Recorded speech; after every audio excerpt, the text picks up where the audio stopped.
Good evening, everyone. And I know I've already been on here one time today, but I had a chance to go kind of just sit by myself and do some research. The brain is something that really intrigues me, and how the brain of a dementia Alzheimer's patient works. I asked a doctor the other day, why, if you feed them in a white plate, does it make their food disappear? And they didn't really have an answer for that. So I researched it, and I wanted to share the research that I had, and I'm going to show you a visual of what an Alzheimer's person sees when you feed them in a white plate. But when a person has Alzheimer's or dementia, they have decreased contrast sensitivity. It can affect the person's ability to distinguish between objects of similar colors or shapes. So they have a hard time taking that apart. As far as if it's a similar color, it's hard for them to differentiate between those items because they look so much alike. Okay. They also can have changes in their visual spatial abilities. So the floor looks closer to them, or different things like that. They don't see like they used to. It messes with their vision. One thing it's said to do is use dark plain placemats to further the contrast. So we're going to talk about different colors of plates. Red, blue, and white. Don't get anything drab. Get the loudest color you can find. Get the royal blues, the bright reds, and make sure the placemats are dark. Try to stay away from anything on the table that is too busy pattern-wise, like tablecloths, placemats, plates. So, in other words, kind of keep everything solids, and this will create a contrast between the red or blue plates that you feed them in, and the placemats. So it'll help them differentiate between the food. Keep a minimum of items on the table. Like salt and pepper shakers, paper towel holder, napkin holder. The less you can have on the table, the better. Taking all that away, all that clutter away, helps them concentrate a little bit better on what you're trying to do. I found out with Mom, I did a video showing the regression of her being able to use her eating utensils. We went all the way down to me sitting in front of her in a quiet and calm environment, and as I would take a bite, she would take a bite, because she trusted me, so she knew what I was telling her was the truth. And then we went all the way down to handheld foods, which were easier for her to eat when she did really lose that sense of using the utensils. I did a video a little bit earlier on today of how we kept her drinking and hydrated by using the Boone sippy cup. It forces the liquid up through the straw to help keep her hydrated. They also have these things called jelly drops that helps keep them hydrated. You can use Pedialyte pops to keep them hydrated, Gatorade, different things like that. But just when they're eating, make sure you keep it solid placemats, solid tablecloth, solid plate, and that gets rid of that busyness. No music, anything that could distract them. Stay away from that. They also face visual perception challenges. Alzheimer's affects the brain and how the brain processes visual information. They have problems understanding depth perception. What looks like mashed potatoes, cauliflower, or fish on a white plate, it all looks the same. It's all about the same color.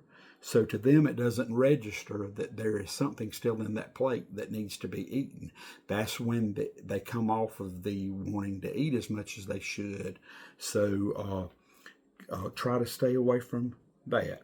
You'll notice if you do try to feed them light colored foods in a white plate, you're going to notice a reduction in the food intake that they're having.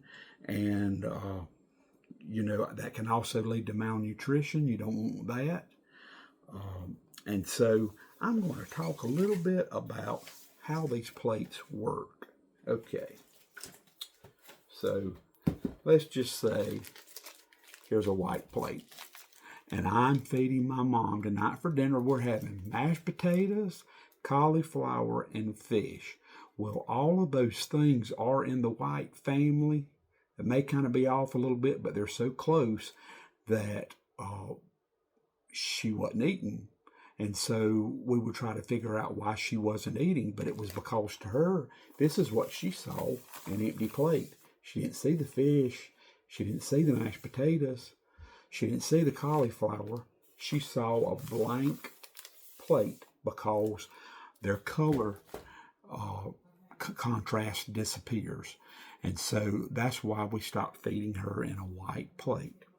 Okay, now let me show you these. We started using bright red plates to feed her in.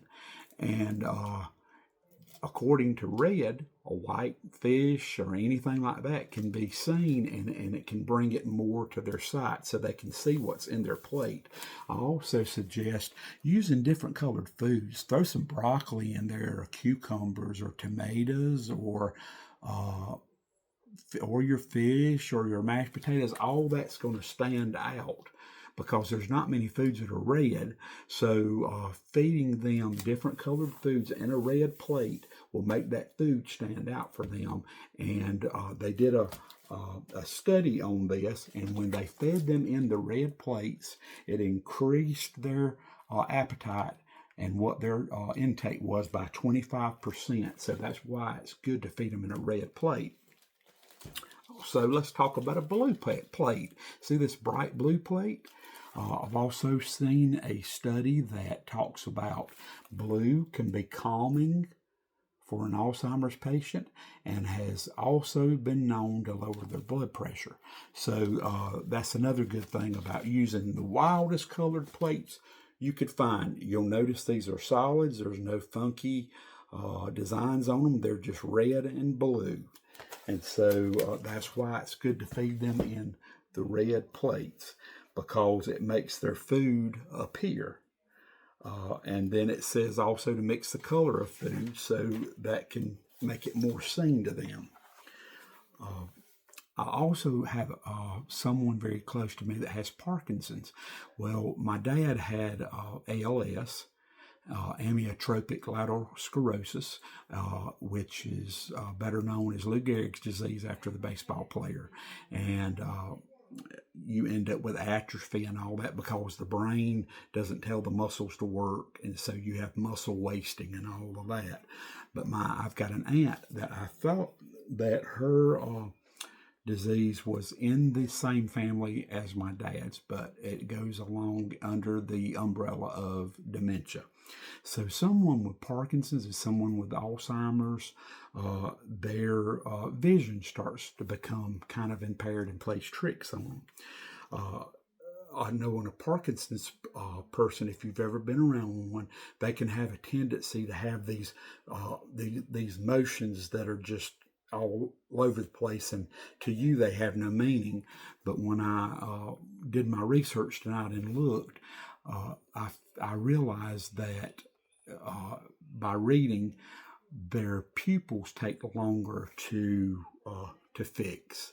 So it suggested starting off, if they're in a room, cutting on a lamp first, which is low light, gives their pupils time to adjust before you turn on the big light. And some of those arm movements could be coming from they can't say that light's too bright, but they're looking for a light switch or something to cut that bright light off. When if you start out with like a lamp and a lower ambient type light, and then progress to the big light in the room, then it gives their eyes time and their pupils time to adjust. So always remember that. Another good thing is because they lose a lot of their peripheral vision, it's good to stand in front of them and talk to them in a calm voice. And if they're in an agitated state, the best thing you can do is talk to them just like I'm talking to you, because it takes away the agitation, because you're not meeting their level of agitation. You're calling yourself de-escalating the situation. So always remember that. Keep a strict eating routine. So eat at the same time every day. Breakfast, a snack, lunch, dinner. Keep them on a schedule, because the best thing you can do for an Alzheimer's patient is keep them in a routine. The bad thing was Mom had dementia in the middle of COVID. So where we would go into our coffee shop every day and eat the cake pops and the lattes and do her activities, everybody closed their dining rooms down. So I had to think really fast on my feet of how to make her know that her routine hadn't changed. And so we would go through the drive-through. All her favorite baristas would come to the window and tell her how much they loved her. We would still get our cake pop and our latte, and we would go to the duck ponds or the parks near our house, and we would still do her activities. So to her, nothing changed in her routine, but it gave me a heart attack because I had to go around a roadblock to find a different way to get to the same outcome. So that's the biggest thing. Don't argue with them, because the reasoning is gone. And so, like, my mom would see a purple puppy, so I would pet that purple puppy.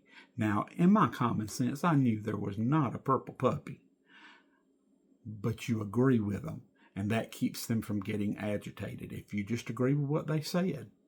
If they said, I see a lizard on the wall, my mama hated lizards, then what I would do is I would open the door and fling my hand out and tell her I got rid of that lizard. Well, that took it off her list, and it got it off her mind, and it made her think that I got rid of that lizard, even though there was never really even a lizard there. So you can do stuff like that too. It's I call it trick-or-treating. You have to kind of lie to them a little bit, and I hate to use that word because my mama taught me not to lie, but you do have to keep them safe and keep them as calm as you can. Okay. Another thing that I learned is when Mom started getting bad, she would always say, I just feel like getting out in the road and walking. And I hear a lot of Alzheimer's patients say that. So what I did was, I'm going to turn this around. I bought that lock that you see on the top of the door. It's like those that you use in a hotel room, but it was up high enough to where Mom couldn't reach it. I would keep it locked so she could not get out and wander. Another good thing I found out today in my research is put a black mat, like a welcome mat, in front of the door, inside. They think it's a hole, so they're going to stay away from that dark mat, because they think if they step on it, they're going to fall in a hole. So it'll keep them away from the door.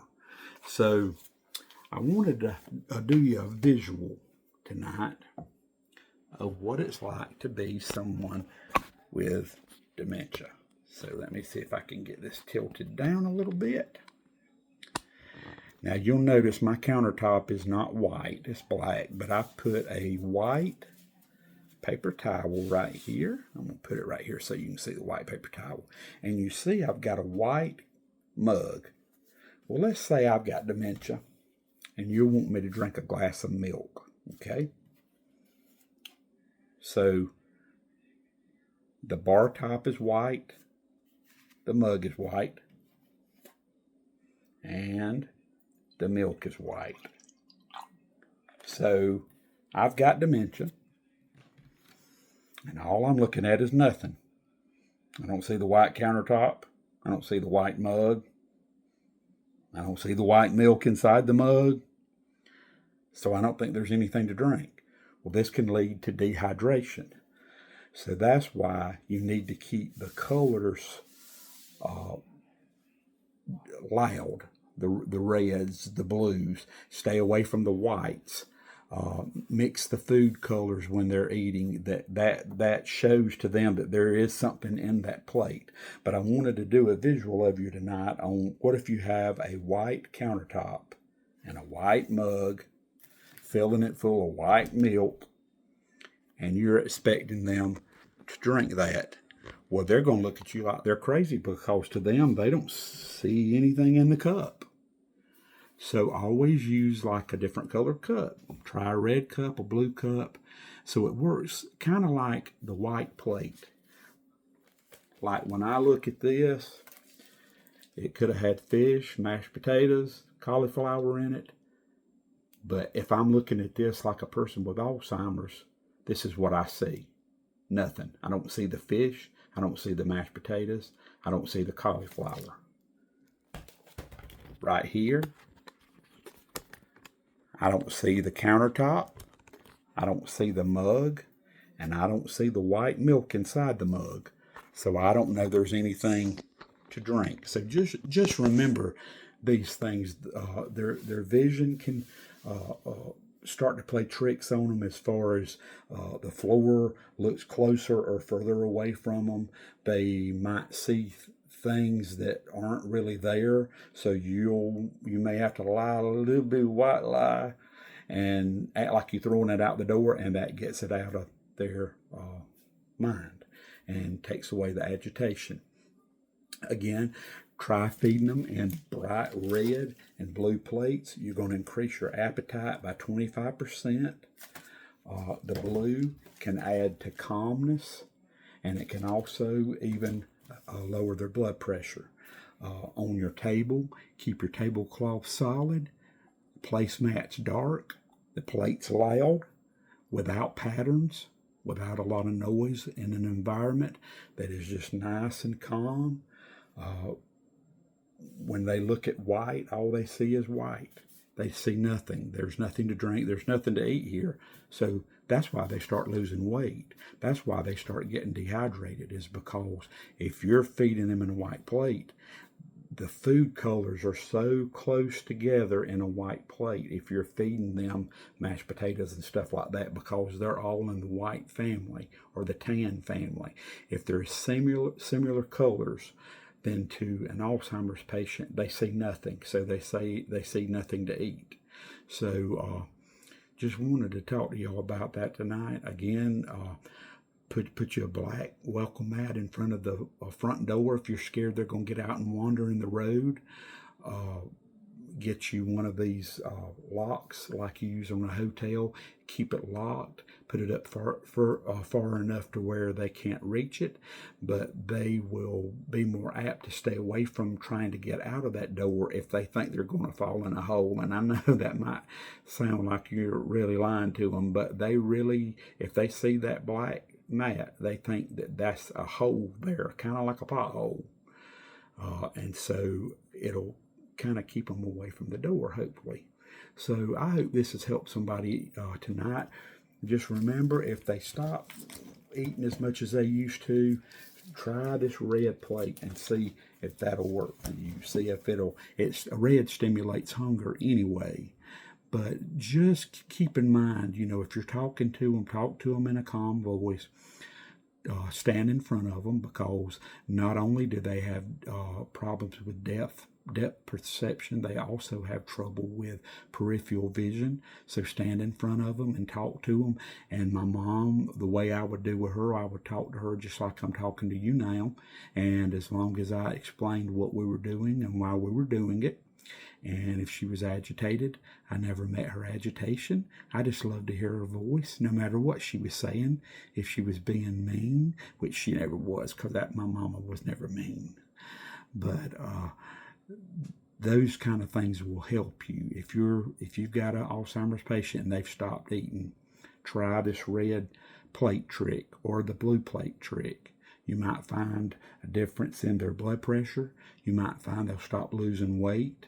You might find that they'll get rehydrated if you use a different type of cup.